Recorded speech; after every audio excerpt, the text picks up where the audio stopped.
Welcome back to another episode of the Marketing Millennials. I'm Tamara and I'm stepping in as your guest host while Daniel's out on paternity leave. I'm a career product marketing leader and the former VP of PMM at high-growth startups like Kajabi and Unbound. Now, I'm the founder of PMM Camp, a community and newsletter for product marketing leaders. And while Daniel's off doing dad things, I'll be here bringing you fun conversations with some of the smartest marketers I know. Joining me today is Haley Janischek, the head of creator community at Kit, an email marketing platform for creators. Haley is one of the most thoughtful marketers I know when it comes to blending product, community, and experience. I recently had the pleasure of attending Craft and Commerce, an event she helped to bring to life, and it reminded me just how powerful those offline moments can be. And so today's episode is all about the difference between online and offline experiences and how to design each with intention.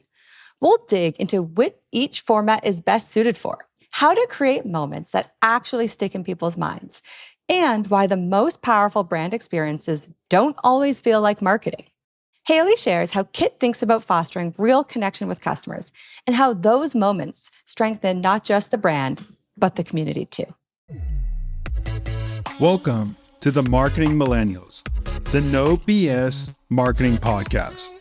I'm Daniel Murray, and join me for unfiltered conversations with the brains behind marketing's coolest companies. The one request I tell our guests, stories or it didn't happen. Get ready to turn the up. Haley, welcome to the show. Hey, thanks for having me. I'm so excited to be here. I am really excited for this episode. This is one of the ones I was really anticipating recording. I was just at an event that you hosted not so long ago, so I'm really excited to dig into all things events today. And so I want to start us off just by talking about online and offline, because I think nowadays almost all of marketing happens online, but we're seeing a really strong pull back to offline. Why do you think we're seeing that pull? And what do you think that says about what people are craving right now? Yeah, you know what's funny? It's I think it's different today than it was right after, we'll say, the COVID. Are we allowed to say that now? Yeah. Following COVID, it was one of those things where it was everybody was craving, right? The Surgeon General came out and said, we're in a loneliness epidemic. And it was just everybody wanted human connection again. And now I think with, the use of AI, everybody's thinking what actually is human? And the reality is that I think there's always going to be waves around what's causing people to want to be in person, but it's actually the most natural way that humans connect is being in person. And I think that we're always just going to crave it, no matter what. I think that's really fair. And when I was down at Craft and Commerce, I was actually there a few days early participating in Jay Klaus's The Lab offline, which was awesome. And Jay actually started that event with a slide where he put up, this is what I think online events or online connections really great at. This is what I think offline events and offline connections really great at. And it was kind of, a pausing moment for me where I was even in my own community, I was thinking about, that makes a lot of sense. But I know you've thought a lot about this. So in your perspective, are there certain types of either learning or interaction or experiences that just suit offline rather than online and vice versa? Yeah, I think I'm curious what Jay said, what he actually, what the slide said. So you'll have to tell me about that afterwards. But here's the thing. I think online is meant for scale and repeated touch points. And I think that offline is meant for deeper connections. And so offline, I just don't think that you can have there's so much nuance to being in person, right? There's body language and true excitement. When you get to hug a friend that you met online for the first time in person, how much more deep does your relationship become over time, right? Yeah. It's usually that tipping point from taking a friendship or a work relationship to a much deeper level usually happens once you guys have met in person. And so I think online is really good for scale and really good for repeated touch points. And I think offline is really good for really increasing that deeper relationship that's necessary to take something to the next level.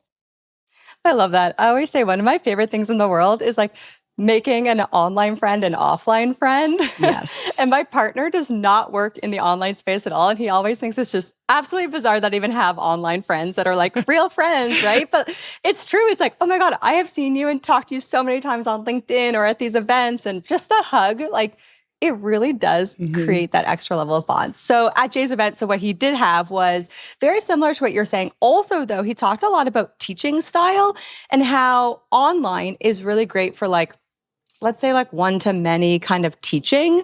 So, hey, I'm going to teach you this course, or I'm going to walk you through a framework, versus the in-person being much better for discussion of those topics. So I think you're getting at that with the breadth versus depth piece. So at Jay's event, we didn't have any like keynotes. We didn't have any presentations.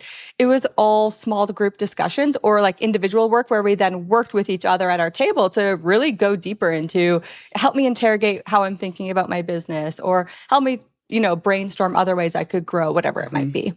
Yeah, I think the other thing that online versus offline, or like one really important distinction, is a level of vulnerability. I think it's really hard to be vulnerable when you're online or like in that online environment and you're thinking of one-to-many from a scaled perspective. Whereas if you're sitting around, and we do this at a mastermind that we host at Craft and Commerce as well, right? If you're sitting around a table with 8 people, it's so much easier for you to be vulnerable. There's not really an opportunity for that in as many online sort of one-to-many. When I think about that, there's not as many opportunities for that. And I think the vulnerability of people being able to say, like, this is actually a big fear that I have in my business, or a struggle that I'm really working through, there's not nearly as much time to do that. I completely agree. And I think those repeated offline touch points also create more depth of that vulnerability as well, right? And I want to talk a little bit today about the integration back of that, because I noticed even myself, having been offline, meeting with some people from the lab, now being back online, I feel more connected to them, and there's an integration piece there. One thing I'm curious about, like, I host online events, I guess, through my community, but I've never hosted events or offline experiences to the scale that you have. I'm curious about how you think about like designing them and even deciding whether an experience, I talk about experience a bit broader than event, because I think it is more than an event. An experience should be offline or online or connected. Like, do you start kind of like a product marketer would, like, let's define the customer problem or outcome we're solving for, and then you kind of back into, well, what does this look like? What does programming look like? So tell me just a little bit more about your process and how we should be thinking about it. Yeah, I think the thing that I'm looking for is like, what's the experience that I'm looking for the attendee to have? And then how am I going to accomplish giving them that experience? And often the answer to that might actually be online. Like, I can actually achieve that experience by doing something online. Or the answer might actually be, okay, this is actually going, or needs to be an in-person sort of experience. And so with like Craft and Commerce, for example, we do large scale and small scale events pretty consistently. Or we show up in person to another event, right? And that's a totally different experience that I'm trying to create. But with Craft and Commerce, I'm trying to create an opportunity for other people to connect. My goal is to serve the attendees, and I obsess over their experience. Like, everything from like they walk in, they see sponsors, like there's food, there's cocktails, like what are the chairs like, which, we're going to change that for Craft and Commerce next year, in case you're listening. The chairs weren't so comfortable, but like we obsess over the actual experience of the attendee as they walk in. But to answer your question specifically, I'm looking for like, what do I want the outcome to look like? And then I back into what experience is going to help create that outcome. I can attest, having been there, I definitely noticed those little details. Like, I remember even at the welcome party, the fact that like the DJ was a creator resonated so deeply, because I was like, wow, it's like so often these companies, and like I've worked in this space as well before being a creator, it's like, we say we support creators, but like, do we actually support creators in every little decision we made? And I felt like that kind of showed up. A little detail that you might not have thought of that I noticed, Yeah. Here's like a really stupid or simple example of this, but it's like, okay, I always say, hey, look, what I'm creating for or optimizing for is human experience and human connection, right? Those hallway sort of conversations. And for our opening party, we used to have this like overly kind of, we'll say just like programmed opening party. And because I think that's what a lot of conferences did. So you're thinking like, we want to do that, or we'd have really loud music, you know? Mm-hmm. And I remember it was like 2 or 3 years ago, I was just like, turn down the music, turn down the music, turn down the music, because all people wanted to do right when they got there was talk to their friends. And so rather than optimizing for this over-programmed opening and closing party, to be honest, I wanted to optimize for human connection and opportunity. So we had more couches and we had more seating areas, and the music was a little bit lower, and the DJ played for not nearly as long, because I don't think people want to necessarily party. They want to connect with their people. And so we would find that people might leave, let's say the closing party, because the music started way too early and it was too loud. And, they didn't get that final sign off with the people that they had just built all these relationships with. And they were just standing outside at the venue talking because it was too loud inside. And so I think that's, an example of me overly thinking about the experience that I'm trying to create for the attendee. No, I love that. I think it's one of those things of you always want to leave them wanting more as well, right? So it's how do you have them leave the opening party and be like, oh, I wish this would last longer. I can't wait to come back in the morning and kind of continue. How do you think about creating connection online? Or is that something you ever do think about? If it's a connection-based outcome that you're looking for, is it always the default goes to offline, or how do you balance that? No, I think of online, again, one to scale, right? We're thinking one to many. And so we do online events all of the time. And Shiv, who's my co-MC at Craft and Commerce, he's our creator educator internally. And we've run a ton of online sort of educational things, whether it's webinars with partners or whether it's things like for a long time, we ran a series where we were trying to build relationships with people that didn't have an opportunity to connect offline, in order to help promote and encourage creator network connections. And so we were creating these rapid hot seats where people could get connected and they could, meet people from different complementary industries. So that way they could create connections inside of the creator network. And so I think when I think about online versus offline, there's just so much nuance to it necessarily. And I think the experience for online is more centered around very specific and intentional teaching for the most part. And then again, connection is more something that I think about offline. It was really hard to create, and that was just a lesson that we learned, but it was really hard to create that connection in that environment when we were trying to really build out the creator network, because it's really hard to scale offline, much easier to scale online. Yeah. And I do think, depending on how it's done, online connection can feel forced sometimes, 100%. 100%. Nothing more awkward than having to think of an answer to an icebreaker in the moment. And it's uncomfortable. Yeah. Before we dig into a few of the other initiatives you've worked on, because I have some questions about those, just curious about anything else that you think about when thinking about creating a moment that kind of sticks in the minds of attendees, days, weeks, maybe even months after participating in an event. It could be online or offline, or even an event you guys go to. I love that you mentioned that as well. Yeah. We had this moment that I really loved in a mastermind that we hosted beforehand with Craft and Commerce with our partners at Ultra Speaking. So Tristan and Michael from Ultra Speaking, who are some of our, Tristan Montebello was one of our keynotes, and they did workshops as well. And they led a session in the mastermind, and they actually created this experience, right, where we were playing some live games. They did this in their workshop as well. Did you participate in that workshop by chance? I did not, unfortunately. No. Okay. There's so many good ones to go to. There are so many good ones to go to. And the thing about it is that we had a couple of creators come up. Actually, my favorite moment was Tim Grahl. So they're describing this exercise that they're going to have somebody do. And I'm standing off to the side and I see Tim Grahl, who's one of my favorite humans.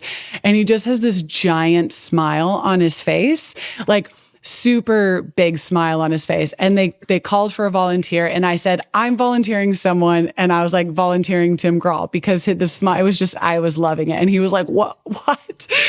And it was a pretty, he's in front of 60 of the biggest creators that are in the room, or 60 or 70 of the biggest creators that are in the room. And he went through this actual exercise.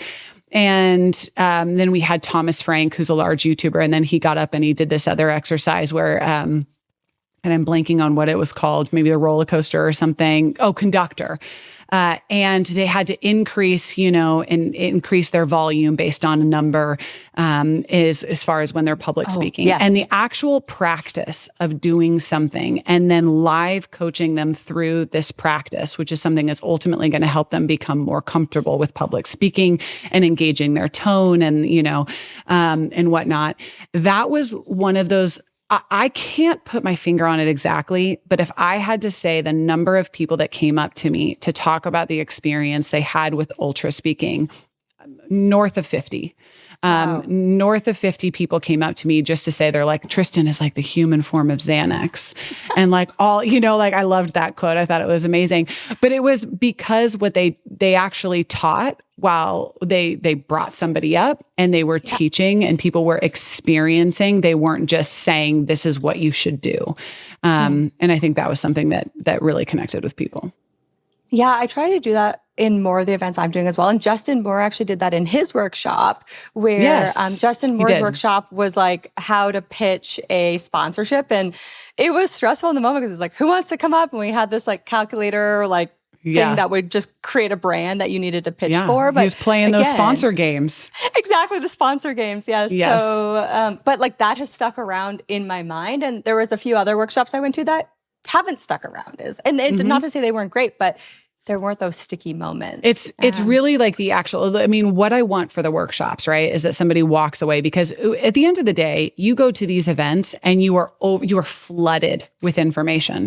Now, what I know is there's a lot of practical things that you learn at an event. The number of notes that I have from events that I've been to where I've never actually implemented some of the things I wanted to implement. So the goal with the workshops, right, are ultimately to actually get something done in some capacity. And maybe that's practicing a thing like the way that Justin Moore facilitated it. Or maybe it's sitting down silently and building a chat GPT or a custom GPT with Jordan, from System Saved Me. And so the actual act of doing something, when you walk away, you're like, I don't have to implement this next week because I've already implemented it then. And I don't know if that answers your question, like what's super memorable about it, but it is something that like you can immediately take away and apply to your, in the weeks following.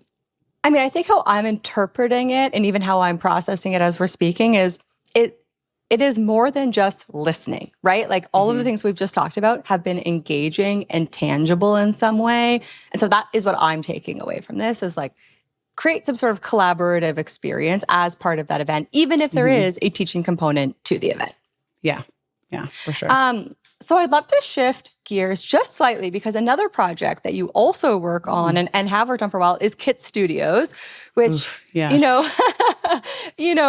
people are going to be like, why are we talking about that when we're talking about events? But what brought it to mind for me was I think it's a very important in real life experience that is a continuation of your product and your brand. And so I would love to just hear more about, maybe for the folks who have no idea what we're talking about, what is Kit Studios? And then, what sparked the idea for this? Yes. Okay. So Kit Studios is essentially a free, fully capable video recording podcast studio that we make accessible to all of our clients. If you're a paying customer, you have access to Kit Studios. And so we have a Boise location, which is kind of our HQ, because Nathan, I also live in Boise, and Nathan, we have his home recording studio there, and that's where we launched. And so we have 5 recording studios, all for different kind of use cases. We have a dual person studio, a group studio, and then we have 2 solo recording studios that are really good for folks that are making a course, or maybe they're recording a podcast like this. So they're dialing in remotely, and they all have teleprompters and the best mics and the best cameras. And it is designed to where you can literally just plug in your computer and hit a single button and you are recording and live. And so that's essentially Kit Studios. We're opening up another one in New York, hopefully in the latter half of the year.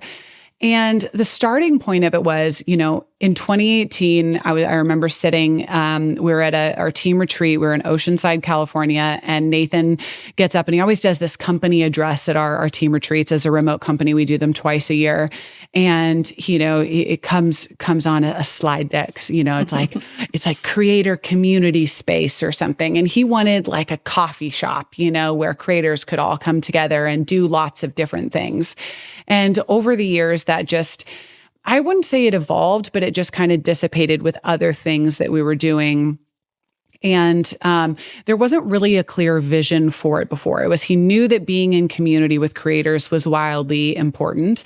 And, that's Craft and Commerce is an example of that, as that had launched the year prior. And he just wanted a space where creators could spend more time together more often.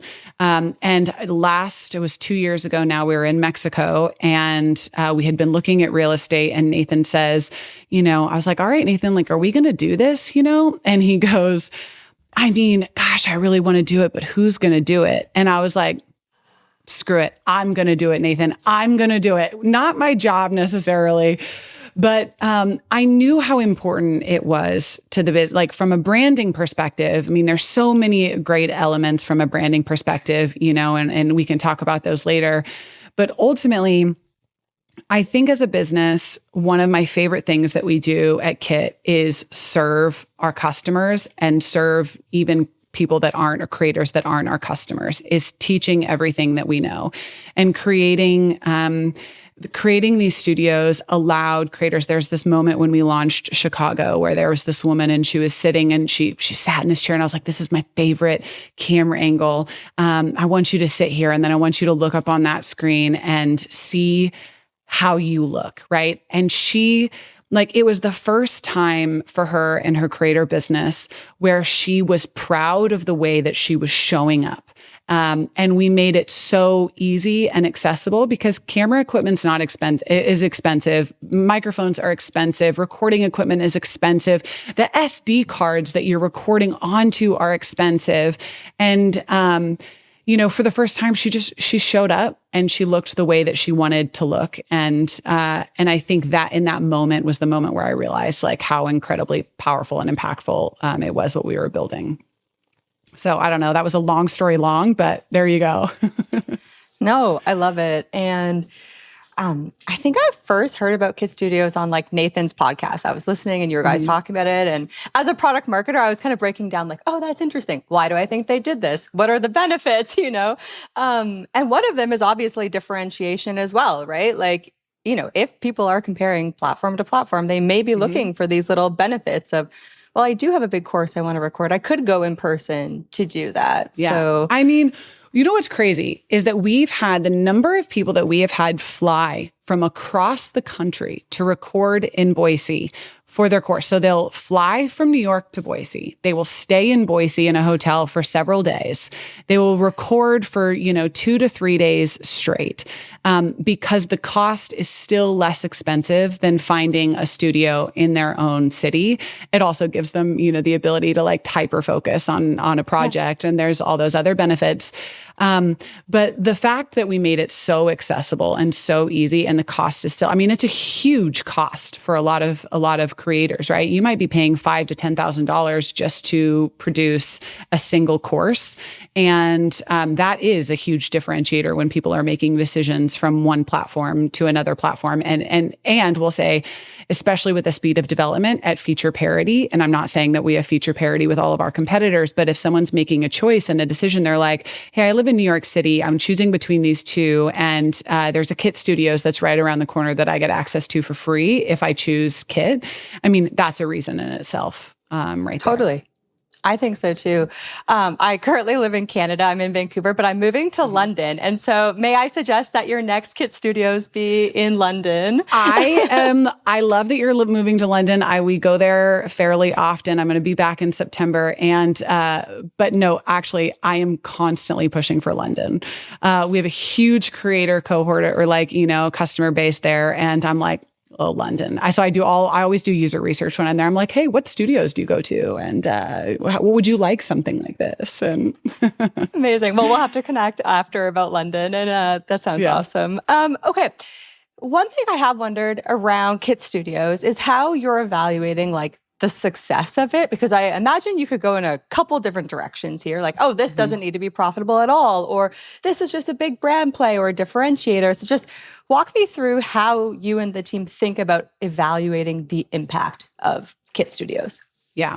So we do measure pretty much everything. We measure the number of people that are coming in. We measure all of their feedback that they're coming in. We measure the guests that are coming in that aren't customers.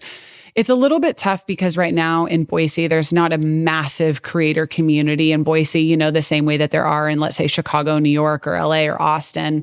And Chicago's still in a soft launch, and that's because the building itself isn't completely completed. And so we were just waiting on things like the elevator to be done, and stuff like that. But no, we track and pretty much measure everything. Having said that, we are lucky in that we don't make our money through the podcast studio, and we aren't planning on, we're never going to charge for it. And so we don't have to rely on the studio making money to measure whether or not it's successful or not. It's mostly usage.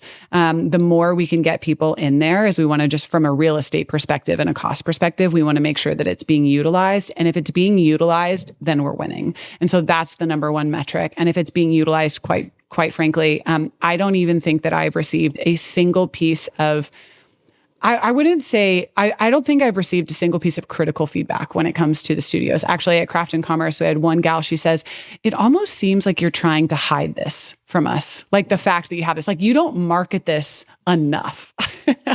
And I was like, I feel like we're talking about it all the time. Are we not? And she was just like, I had no idea how insanely valuable it actually was. So the primary metric is usage. I love that. I think that makes sense. And I do think, to the marketing thing, this is something I constantly remind myself of. Like, we do need to say things over and over again because people don't hear it, and people want to hear it, especially when it's like a value add message like that, right? It's not like you're saying, oh, you have to pay to come here. It's like, come use it. Yeah. Yeah. I love that. I'll also say one of my other favorite parts about it is that it is Taylor Swift themed, if I'm not wrong.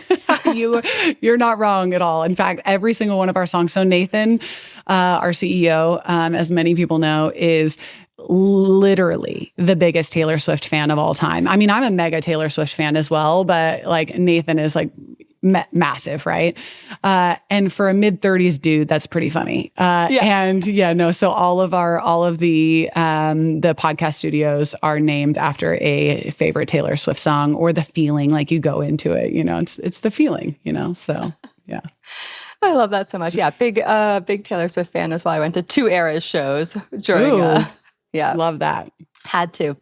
Okay, I want us to zoom out just a little bit as we're kind of coming towards the end of our convo. And I'm just curious about your perspective on if so, how do you make sure that these offline experiences that you're creating, whether it's the conference or Kit Studios, feel like a natural extension of your product, which is the software itself? I would say, I don't know if I think about that all that often in full transparency. And that's because for offline, I really don't focus. We do a lot of teaching, right? So we do a lot of mastermind sort of events and things like that. But my goal for it is truly connection. My goal is truly to connect with the people that are using, is to build deeper relationships. We did a bunch of studies a long time ago, or not a long time ago, a while ago, asking like, why is it that people are most connected to Kit and most like choosing Kit as a brand? And actually the biggest extension was Nathan, is that, they were connected to Nathan and his story of him being a creator, like by creators for creators, right? Him launching Kit as a creator. And so when I think about just being offline, and I think about like how we serve customers, we do teach about the creator economy, or like, let's say we'll zoom out, and we don't actually teach, if we're doing a small mastermind, we don't teach, this is how you create tags and segments and so on and so forth. We might say, this is how James Clear got 10,000 reviews. And this is the flywheel that he actually built in order to do that. And a very small component or focus on that actually might be on the kit software itself, but it's really the creator business as a whole. And we're just the kind of like ecosystem at the middle and the center of that. We don't do a lot of like major teaching, like digging into the technology at offline events. It is more like, how can we provide a more roundabout value and not have it feel so salesy, if I'm being totally honest, because all that stuff can be done online. There are things that cannot be done offline. And so I don't think about that as much. I think about providing different types of value for offline experiences. No, I really respect that. And I think, again, putting my product marketer hat back on, it's like, okay, when I look at a customer segment, I recognize there's a variety of problems that need to be solved for them.